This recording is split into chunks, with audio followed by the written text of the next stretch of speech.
Bereskan kopermu, atau aku yang akan menyeretmu keluar, bentak suamiku sambil membanting pintu.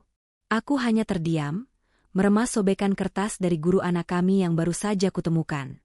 Di sana tertulis rahasia mengejutkan, yang suamiku lakukan setiap sore di rumah masa kecilku yang kukira kosong. Ternyata selama ini suamiku. Sebelum lanjut jangan lupa absen dulu ya. Kali ini aku pengen tahu kalian nontonnya dari kota mana aja. Tulis di kolom komentar, siapa tahu ada yang satu kota, atau malah ketemu teman baru dari berbagai daerah di Indonesia bahkan luar negeri. Dan seperti biasa, kalau kalian suka dengan konten di channel ini, jangan lupa tekan tombol like sebagai bentuk dukungan kalian.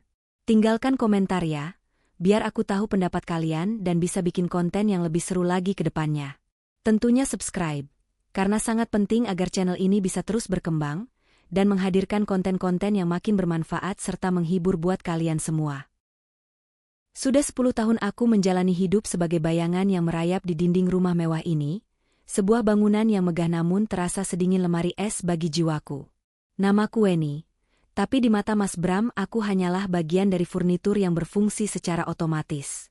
Aku ada untuk memastikan lantai mengkilap, baju-baju terlipat rapi dengan aroma lavender, dan makanan tersaji tepat waktu.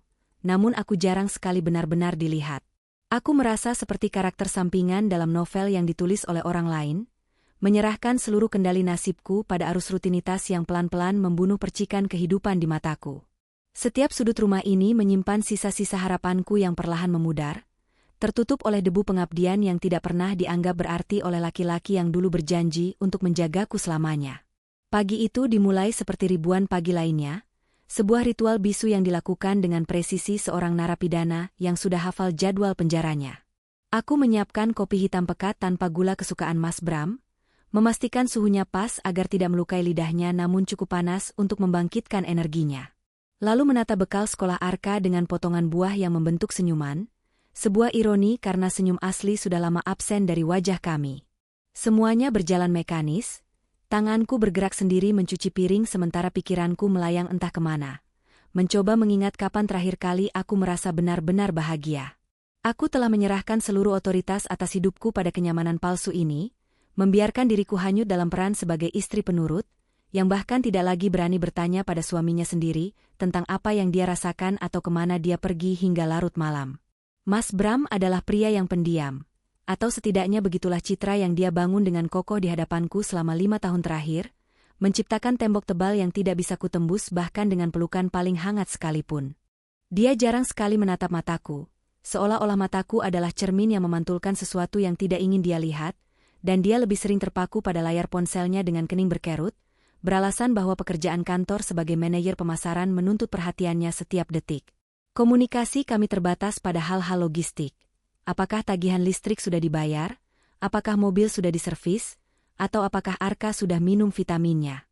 Tidak ada lagi tanya tentang bagaimana hariku, tidak ada lagi bisikan tentang mimpi-mimpi kami di masa depan, yang tersisa hanyalah hening yang berat dan menyesakan, di mana suara denting sendok yang beradu dengan piring saat sarapan terasa seperti dentuman palu yang menghancurkan hatiku sedikit demi sedikit. Aku sering duduk sendirian di sofa setelah mereka semua pergi, menatap dinding dan bertanya-tanya dalam hati yang paling dalam, di mana sebenarnya perginya pria yang dulu mengejarku dengan mawar merah dan puisi-puisi picisan di bawah lampu jalan. Sekarang dia hanyalah sosok asing yang berbagi tempat tidur denganku.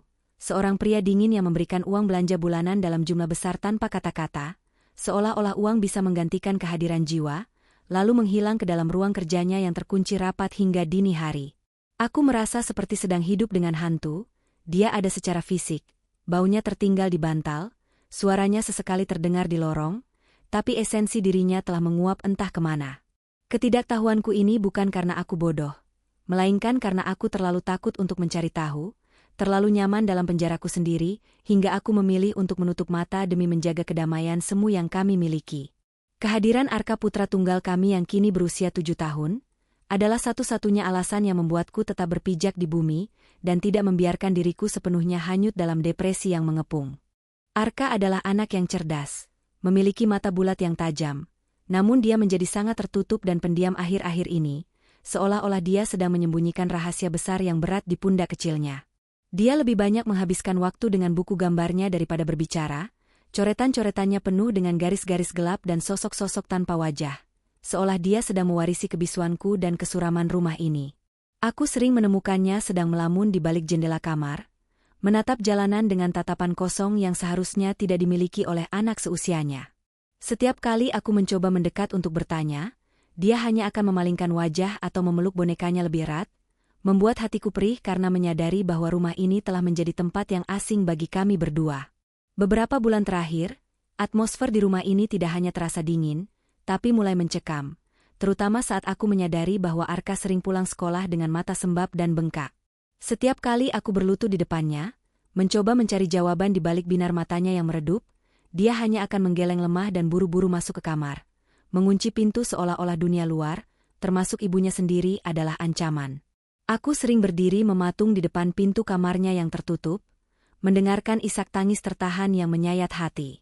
Sebuah suara yang menghancurkan hatiku berkeping-keping karena ketidakberdayaku sebagai seorang ibu. Aku merasa gagal, di tengah kemewahan fasilitas yang kami berikan, putraku seolah sedang tenggelam dalam lautan kesedihan yang tak bisa kurai dasarnya.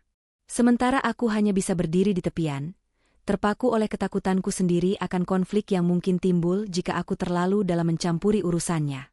Ketakutanku itu bukan tanpa alasan, sebab setiap kali aku mencoba memberanikan diri untuk bicara pada Mas Bram tentang perubahan drastis sikap Arka, dia justru akan meledak dalam amarah yang tak terkendali. Alih-alih mendengarkan kekhawatiranku dengan empati seorang ayah, dia justru membentakku di depan anak itu. Suaranya menggelegar memenuhi ruang makan yang sunyi, dan membuat Arka gemetar ketakutan di kursinya. Mas Bram selalu menuduhku sebagai istri yang tidak becus mengurus rumah tangga, dan gagal total dalam mendidik anak, mengklaim bahwa kelemahan Arka adalah akibat dari asuhanku yang terlalu memanjakan dan lembek. Baginya aku hanyalah beban tambahan yang menambah beban kerjanya yang berat di kantor. Dia merasa sudah cukup memberikan rumah dan uang, sehingga urusan emosional Arka sepenuhnya adalah kesalahanku jika tidak berjalan dengan baik. Puncaknya terjadi ketika Arka mulai menunjukkan gejala trauma fisik yang nyata, di mana dia menolak pergi ke sekolah sama sekali dengan reaksi yang hampir menyerupai serangan panik. Setiap pagi telah berubah menjadi medan tempur emosional, dia akan menangis histeris di depan pintu depan. Jemari kecilnya mencengkeram ujung bajuku dengan begitu kuat hingga kuku-kukunya memutih, seolah-olah sekolah adalah lubang hitam yang siap menelannya hidup-hidup. "Jangan Bu, jangan bawa aku ke sana," isaknya dengan suara parau yang terus terngiang di telingaku bahkan saat rumah sudah sepi. Reaksi yang begitu ekstrim ini seharusnya menjadi alarm keras bagiku. Namun saat itu aku masih terlalu naif untuk melihat bahwa ketakutan Arka bukan berasal dari ruang kelasnya, melainkan dari apa yang terjadi di sela-sela jam kepulangannya yang selama ini diatur oleh suamiku. Mas Bram yang biasanya tidak peduli, tiba-tiba menjadi sangat defensif dan agresif setiap kali aku menyarankan untuk membawa Arka ke psikolog anak, atau setidaknya berbicara dengan kepala sekolah. Dia akan berkata dengan nada menghina, bahwa aku hanya mencari-cari alasan untuk menghabiskan uang, atau sekadar ingin mempermalukannya di depan orang lain dengan melabeli anak kami bermasalah. Di balik sikap kerasnya itu, kini aku baru menyadari ada sorot mata gelisah yang menyambar setiap kali aku memegang tas sekolah Arka, atau memeriksa buku komunikasinya. Dia seringkali merebut tas Arka dengan kasar dariku, berdalih ingin membantu Arka merapikan buku. Padahal itu adalah upayanya yang sangat rapi untuk memastikan tidak ada jejak atau pesan dari pihak luar, yang bisa sampai ke tanganku sebelum dia sempat menyensornya. Hingga akhirnya sebuah celah muncul dalam tembok rahasia yang dibangun Mas Bram pada suatu sore yang mendung, saat hujan mulai membasahi jendela kaca ruang keluarga dengan ritme yang monoton. Aku sedang membereskan tumpukan pakaian yang baru kering, ketika melihat tas sekolah Arka tergeletak begitu saja di lantai. Sesuatu yang jarang terjadi, karena Mas Bram biasanya sangat sigap menyembunyikannya. Dengan perasaan was-was yang tak bisa kujelaskan aku mendekati tas itu, dan saat itulah aku menemukan sebuah amplop berwarna coklat tua yang terselip sangat dalam di balik lapisan kain tas yang robek sedikit. Di atas amplop itu tertulis sebuah kalimat dengan tinta merah yang tajam dan bergetar. "Kepada Ibu Weni, ini sangat mendesak, jangan biarkan suami Anda melihat ini." Detik itu juga suhu di ruangan seolah turun beberapa derajat, dan aku tahu bahwa kehidupan tenang yang kupaksakan selama ini mungkin akan segera berakhir. Tanganku gemetar hebat saat jemariku menyentuh permukaan amplop coklat itu. Ada sensasi dingin yang merambat dari ujung jari hingga ke sumsum tulangku, seolah kertas itu membawa pesan dari alam lain. Aku menoleh ke arah tangga, memastikan Mas Bram masih berada di dalam ruang kerjanya yang kedap suara, lalu aku bergegas masuk ke kamar mandi dan mengunci pintu dari dalam. Di bawah cahaya lampu neon yang berkedip, aku menatap pantulan wajahku di cermin. Wajah seorang wanita yang sudah lama kehilangan cahayanya, kini tampak pucat pasi dengan mata yang dipenuhi ketakutan. Dengan tarikan napas panjang yang terasa menyesakkan dada, aku merobek segel amplop itu dengan paksa. Di dalamnya aku menemukan selembar kertas yang tidak rata pinggirannya. Sepertinya disobek terburu-buru dari sebuah buku agenda, berisi tulisan tangan yang miring dan penuh penekanan. Ibu Weni, saya tahu ini mungkin tampak lancang, tapi saya tidak bisa lagi dia melihat apa yang terjadi pada Arka. Begitu kalimat pembukanya dimulai, membuat perutku mual seketika. Bu Sarah, wali kelas Arka yang selama ini ku kenal sebagai wanita pendiam dan sangat formal, menuliskan bahwa ada lubang hitam dalam jadwal harian Arka yang tidak pernah dilaporkan oleh suamiku. Surat itu meminta aku untuk menemuinya di sebuah kafe tersembunyi di belakang kompleks sekolah, sebuah tempat yang jauh dari rute biasa yang dilewati Mas Bram. Karena menurutnya ada mata-mata, atau setidaknya pengawasan yang dilakukan suamiku terhadap semua gerak-geriku. Malam itu setelah membaca surat tersebut, aku merasa seperti sedang berjalan di atas lapisan es yang sangat tipis. Setiap langkahku di dalam rumah terasa berat dan penuh kecurigaan. Saat makan malam aku memperhatikan Mas Bram dengan saksama, mengamati bagaimana cara dia memotong daging steaknya dengan gerakan yang presisi, hampir terlihat kejam, dan bagaimana dia sesekali melirik Arka dengan tatapan yang sulit kuartikan. Apakah itu kasih sayang ataukah sebuah peringatan? Arka sendiri hanya menunduk dalam, mengaduk-aduk nasinya tanpa minat. Sementara aku harus berpura-pura semuanya baik-baik saja, menelan setiap suapan makanan yang terasa seperti pasir di tenggorokanku. Aku menyadari bahwa pria yang duduk di hadapanku ini mungkin bukan sekadar suami yang dingin, melainkan seorang arsitek dari sebuah kebohongan besar yang melibatkan anak kandungnya sendiri sebagai sandera bisu. Aku tidak bisa memejamkan mata sepanjang malam. Bayangan tentang apa yang mungkin tertulis di balik lubang hitam yang disebutkan Bu Sarah terus menghantui pikiranku seperti film horor yang diputar berulang-ulang. Setiap kali Mas Bram bergerak dalam tidurnya, aku menahan napas, takut jika dia bisa membaca pikiranku atau merasakan getaran kecemasan yang memancar dari tubuhku. Aku mulai mempertanyakan setiap detail kecil dalam hidup kami, mengapa dia selalu bersikeras menjemput Arka lebih awal dengan alasan ingin menjalin ikatan ayah dan anak. Mengapa Arka selalu pulang dengan aroma parfum yang asing, bukan aroma keringat anak sekolah, atau aroma deterjen rumah kami. Pertanyaan-pertanyaan itu berputar tanpa henti, menciptakan badai di kepalaku, hingga aku menyadari bahwa aku tidak lagi mengenal pria yang telah berbagi ranjang denganku selama 1 dekade ini. Keesokan harinya aku melakukan sesuatu yang belum pernah kulakukan sebelumnya. Aku berbohong pada Mas Bram. Aku mengatakan padanya bahwa aku akan pergi ke pertemuan arisan yang membosankan di pusat kota, agar dia tidak curiga. Padahal tujuanku adalah kafe kecil yang disebutkan Bu Sarah. Aku memarkir mobilku agak jauh dari lokasi, berjalan dengan langkah tergesa-gesa sambil terus menoleh ke belakang. Merasa seolah-olah setiap orang di jalanan adalah kaki tangan suamiku yang dikirim untuk mengawasiku. Saat aku mendorong pintu kaca kafe itu, lonceng di atas pintu berdenting kecil, menyambutku masuk ke dalam ruangan yang remang-remang dan beraroma kopi pahit. Di sudut ruangan yang paling gelap aku melihat Bu Sarah sudah duduk dengan sebuah map hitam besar di atas meja. Wajahnya tampak lebih kuyu daripada yang kuingat. Dan saat mata kami bertemu aku tahu bahwa hidupku yang tenang namun palsu akan hancur berkeping-keping dalam hitungan menit. Aku melangkah mendekat dengan tungkai yang terasa seringan kapas, namun sekaligus seberat timah. Bu Sarah mempersilakanku duduk tanpa basa-basi formal yang biasanya menghiasi pertemuan orang tua murid. Raut wajahnya yang tegang mengisyaratkan bahwa sopan santun adalah kemewahan yang tidak sempat kami miliki saat ini. Dia segera menggeser map hitam itu ke hadapanku, jemarinya yang gemetar menunjuk pada tumpukan kertas di dalamnya, seolah benda itu adalah bukti kejahatan perang. Ibu Weni, saya tidak tahu bagaimana memulainya tanpa menghancurkan hati Anda, tapi berdiam diri hanya akan membuat Arka semakin hancur. Bisiknya dengan suara yang nyaris tenggelam, oleh suara bising mesin penggiling kopi di latar belakang. Aku menatap map itu dengan perasaan mual yang semakin menjadi-jadi, menyadari bahwa begitu aku membukanya, tidak akan ada jalan kembali ke kehidupan lamaku yang penuh penyangkalan.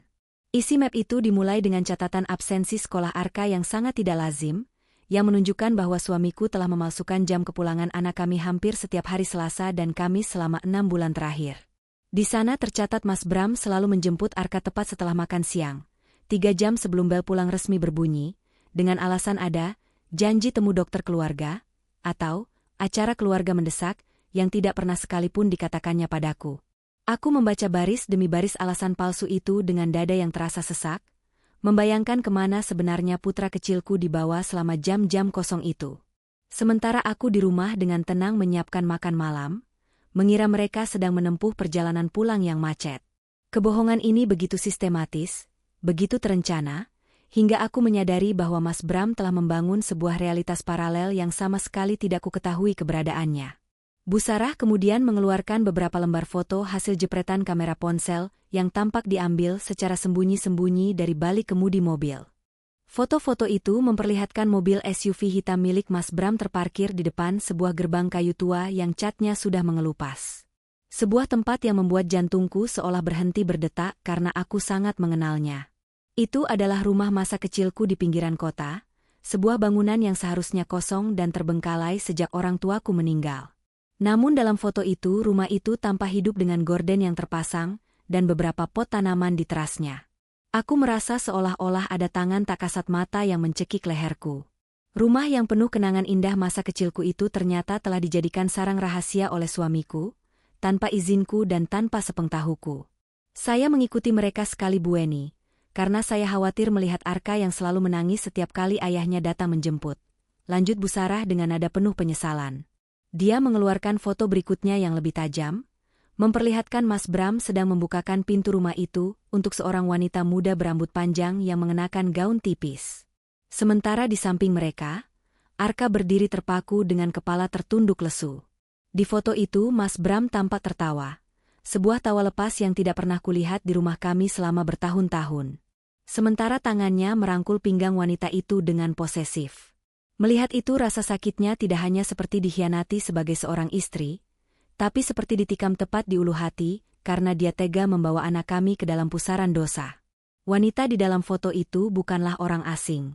Setelah aku mengamati wajahnya lebih dekat di bawah lampu kafe yang remang, aku mengenali sosok itu sebagai Risa, mantan guru honorer di sekolah Arka yang tiba-tiba mengundurkan diri tahun lalu karena alasan kesehatan.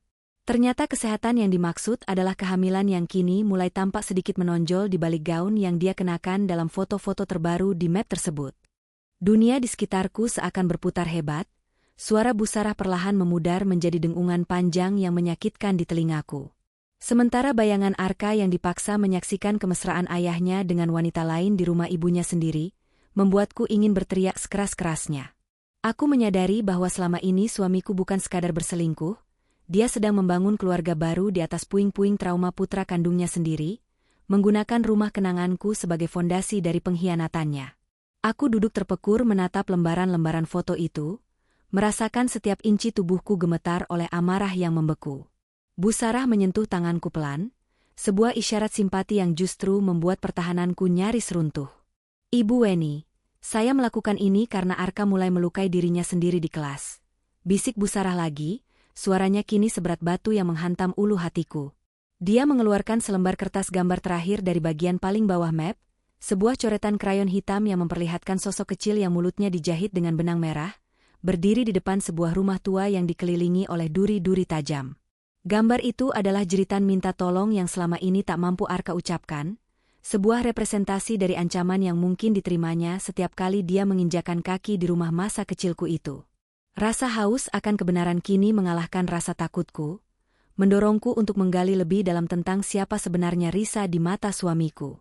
Setelah meninggalkan kafe, aku tidak langsung pulang, melainkan memacu mobilku menuju rumah masa kecilku di pinggiran kota itu, menempuh jarak 1 jam dengan napas yang memburu. Sepanjang jalan aku mengingat kembali sosok Risa. Dia dulu adalah guru yang sangat ramah, sering memuji kecerdasan Arka, dan bahkan beberapa kali datang ke rumah untuk membawakan modul pelajaran tambahan. Ternyata keramahan itu adalah topeng, sebuah cara licik untuk menyusup ke dalam lingkaran keluarga kami dan mencuri perhatian Mas Bram di saat aku sedang sibuk mengurus rumah tangga yang mulai retak.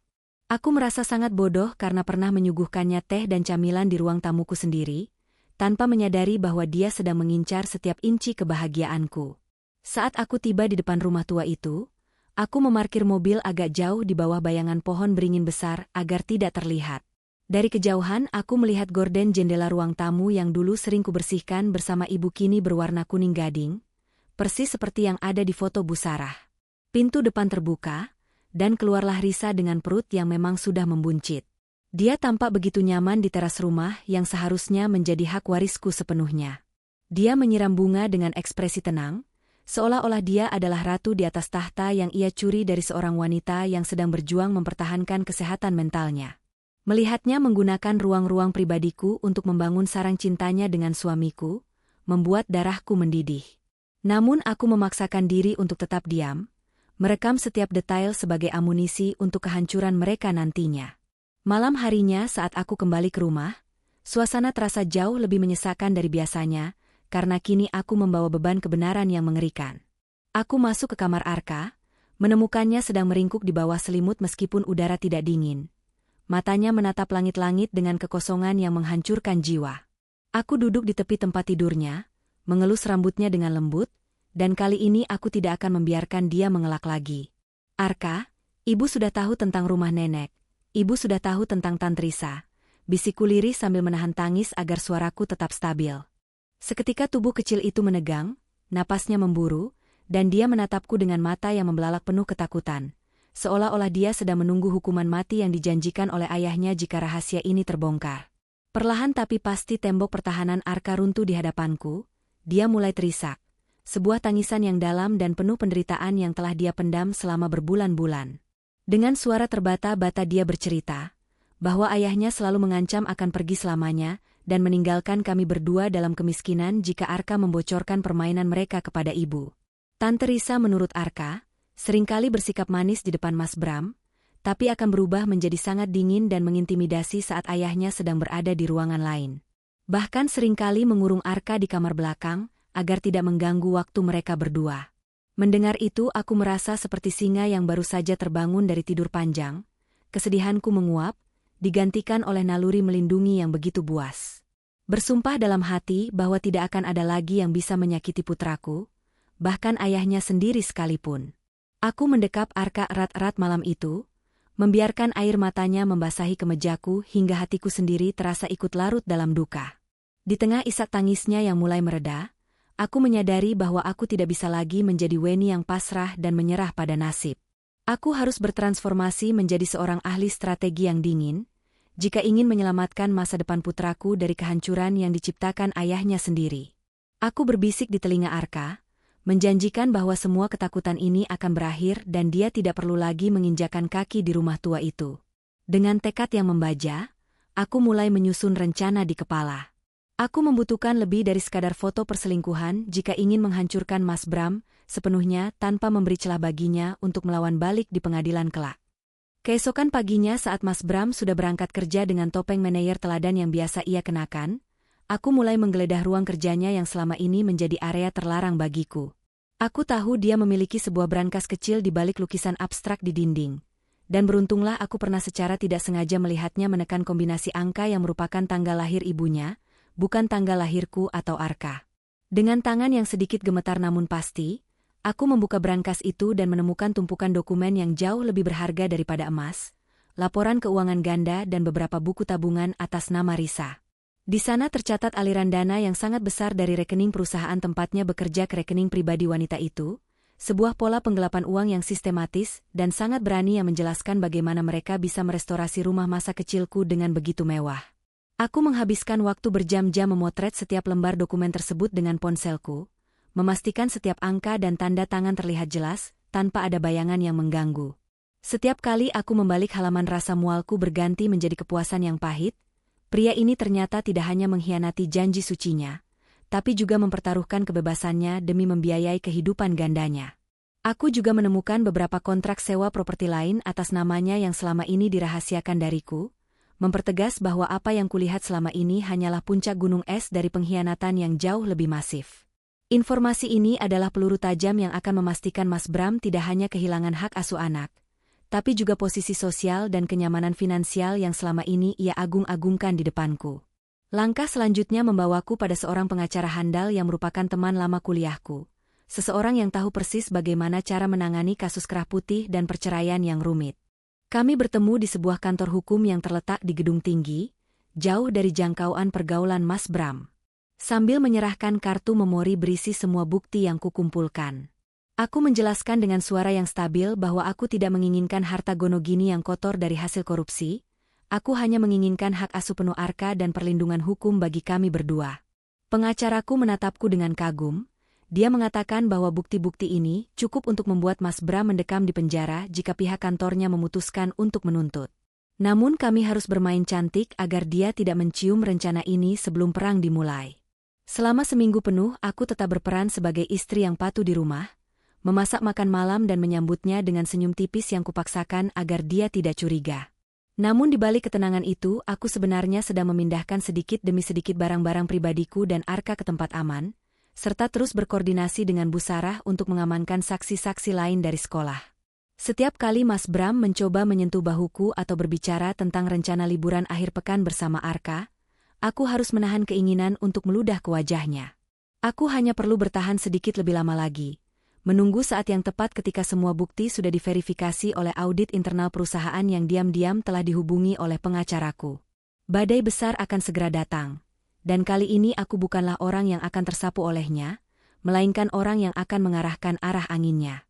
Malam itu guntur bergemuruh di kejauhan, menciptakan simfoni kegelisahan yang sangat pas dengan apa yang akan terjadi di ruang makan kami.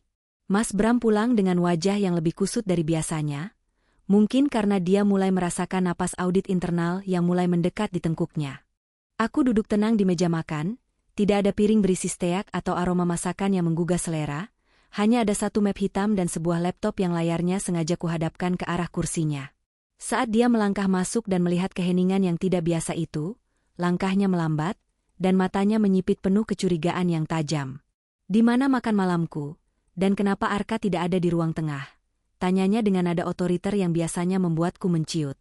Tapi kali ini aku hanya menatapnya dengan pandangan kosong yang membuat nyalinya sedikit goyah. "Arka sudah berada di tempat yang aman, Mas. Tempat di mana dia tidak perlu lagi melihat ayahnya bersandiwara dengan wanita lain di rumah ibuku," jawabku, suaranya sedingin es yang baru saja keluar dari pembeku. Mas Bram mematung, wajahnya berubah dari merah pada menjadi pucat pasi dalam hitungan detik saat aku memutar layar laptop. Di sana video rekaman CCTV tersembunyi yang kupasang di rumah masa kecilku, yang dikirimkan oleh orang suruhan pengacaraku, memutar adegan dia dan Risa yang sedang tertawa sambil menghitung tumpukan uang di meja ruang tamu. Dia mencoba membuka mulut untuk membela diri, mungkin ingin mengeluarkan makian atau kebohongan baru, tapi suaranya tertahan di tenggorokan saat aku menggeser map hitam yang berisi rincian penggelapan dana kantornya ke hadapannya. "Ini bukan hanya soal pengkhianatan ranjang, Mas. Ini soal kriminalitas," lanjutku sambil berdiri, menatapnya tepat di manik matanya untuk pertama kali dalam bertahun-tahun tanpa rasa takut.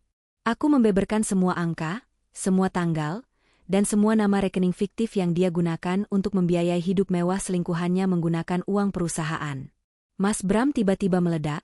Dia memukul meja dengan keras hingga vas bunga di atasnya pecah berserakan, namun aku tidak bergeming sedikit pun. Dia mulai berteriak bahwa aku tidak akan bisa hidup tanpanya, bahwa aku hanyalah parasit yang akan membusuk di jalanan jika dia membuangku. Namun setiap kata-katanya justru semakin menguatkan keyakinanku bahwa pria ini tidak lebih dari sekadar pecundang yang sedang terpojok. Konflik memuncak saat dia mencoba meraih ponselku, mungkin berniat menghancurkan bukti digital yang kumiliki, tapi aku sudah mengantisipasinya. Dua orang pria berseragam safari yang merupakan petugas keamanan dari firma hukum pengacaraku muncul dari balik pintu dapur, membuat Mas Bram terkesiap dan mundur selangkah. "Jangan buat ini semakin memalukan bagi dirimu sendiri di depan tetangga, Mas. Aku sudah mengirimkan salinan dokumen ini ke atasanmu dan ke pihak kepolisian 1 jam yang lalu," kataku dengan nada yang datar namun menghancurkan. Dia terduduk lemas di lantai, di antara pecahan vas yang baru saja dia hancurkan sendiri, sementara air mata kemarahan dan frustrasi mulai mengalir di pipinya. Dia menyadari bahwa kekuasaan yang dia bangun dengan kebohongan selama 10 tahun telah runtuh hanya dalam 1 malam. Di tengah kehancurannya dia mulai memohon, bersimpu di kakiku dengan cara yang memuakan, meminta maaf dan membawa-bawa nama Arka agar aku berbelas kasihan. Dia berjanji akan meninggalkan Risa dan mengembalikan semua uang itu jika aku mencabut laporan, seolah-olah hati dan mental putraku bisa diperbaiki dengan janji-janji palsu yang sudah basi. Aku menarik kakiku menjauh, menatapnya dengan rasa muak yang paling dalam yang pernah kurasakan terhadap manusia lain. Kamu tidak pernah mencintai Arka, Mas. Kamu hanya menjadikannya alat untuk menutupi dosamu, dan bagiku itu adalah kejahatan yang tidak akan pernah bisa dimaafkan oleh waktu.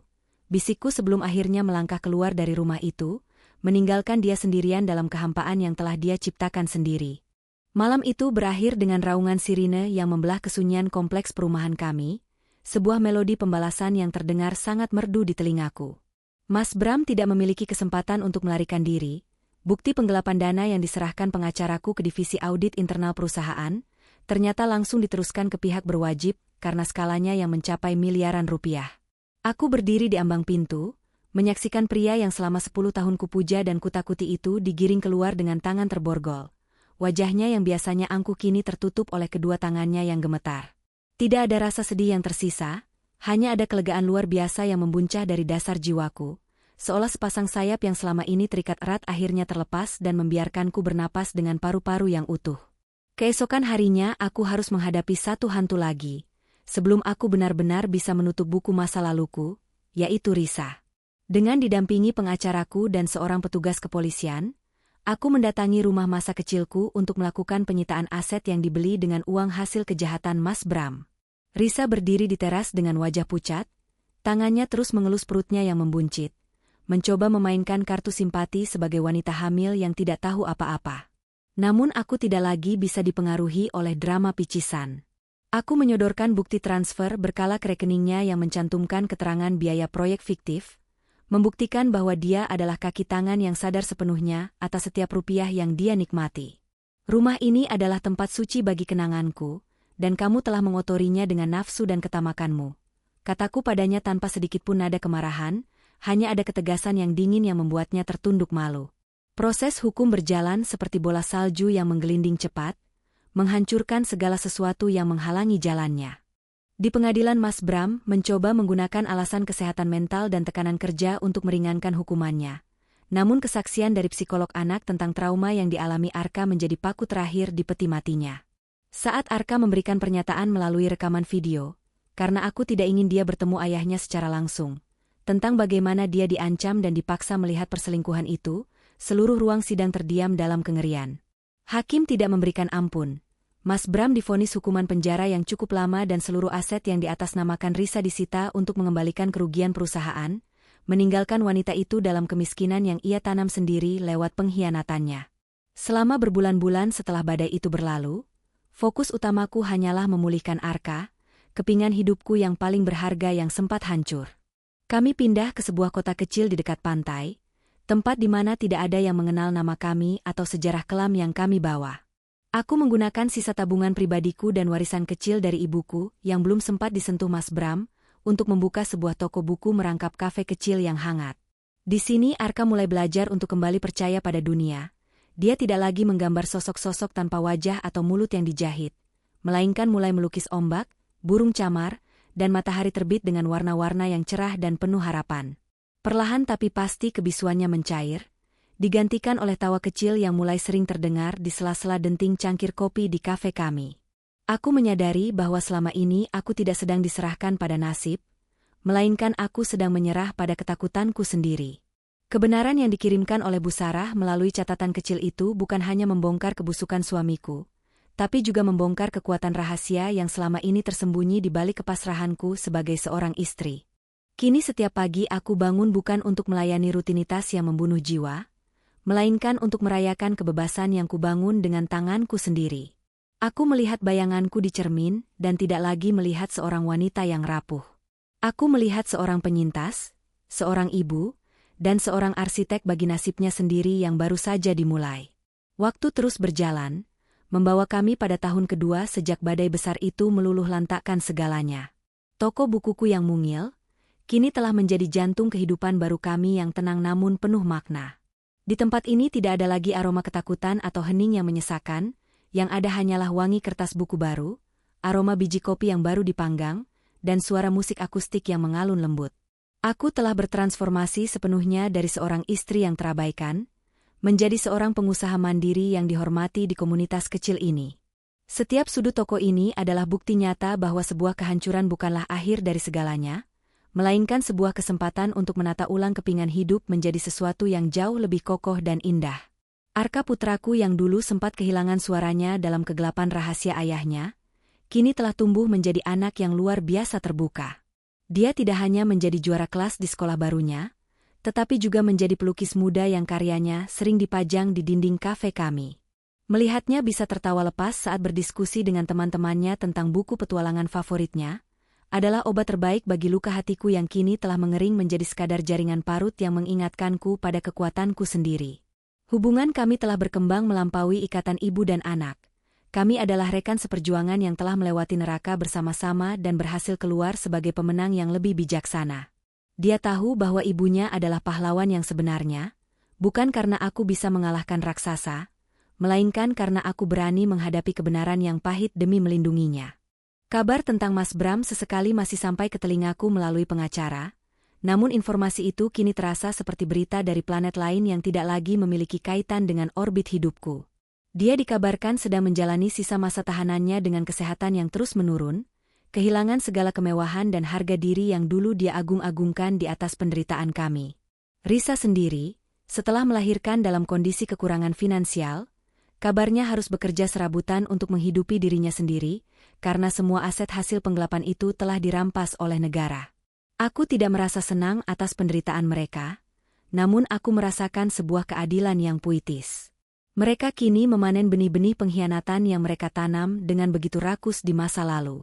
Aku telah memaafkan mereka bukan karena mereka pantas mendapatkannya, tetapi karena aku berhak memiliki hati yang damai dan bersih dari kebencian. Suatu sore saat aku sedang menata buku di rak paling atas, aku menemukan sebuah kartu kecil yang terselip di dalam sebuah novel tua yang belum sempat kujual. Kartu itu bertuliskan nama Bu Sarah, guru yang telah menjadi malaikat tak bersayap bagi kehidupan kami.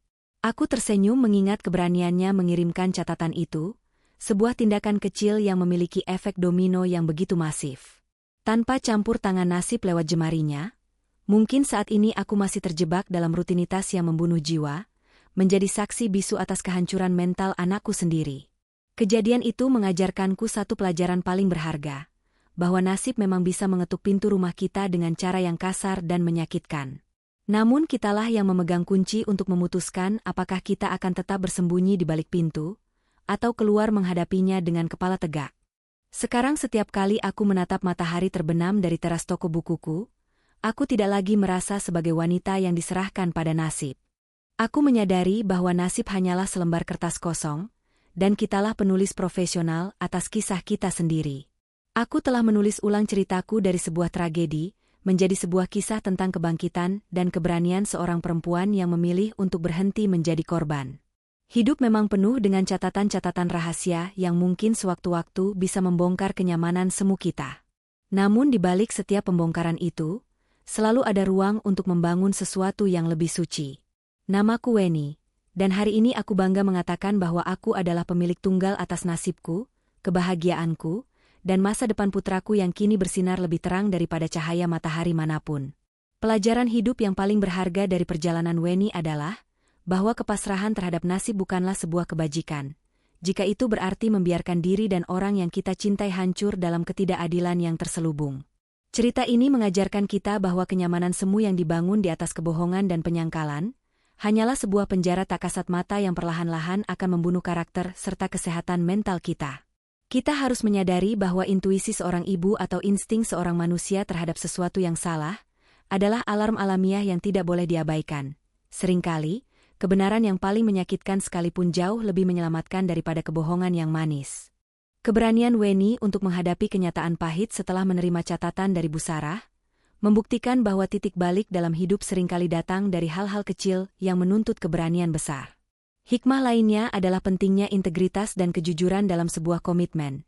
Karena pengkhianatan tidak pernah berdiri sendiri, ia selalu membawa dampak sistemik yang menghancurkan masa depan anak dan reputasi pelakunya. Kita juga belajar bahwa menjadi kuat bukan berarti tidak pernah hancur, melainkan memiliki kemampuan untuk memunguti kepingan diri kita yang berserakan, lalu membangun kembali kehidupan yang lebih autentik di atas fondasi kejujuran dan kemandirian. Pada akhirnya, nasib bukanlah sesuatu yang hanya terjadi pada kita, melainkan sesuatu yang kita bentuk melalui pilihan-pilihan sulit yang kita ambil saat kebenaran terungkap. Kebebasan sejati baru akan tercapai ketika kita berhenti menjadi penonton dalam hidup sendiri, dan mulai mengambil peran sebagai penulis utama yang berani menentukan arah akhir cerita kita dengan tangan sendiri, tanpa rasa takut akan bayang-bayang masa lalu.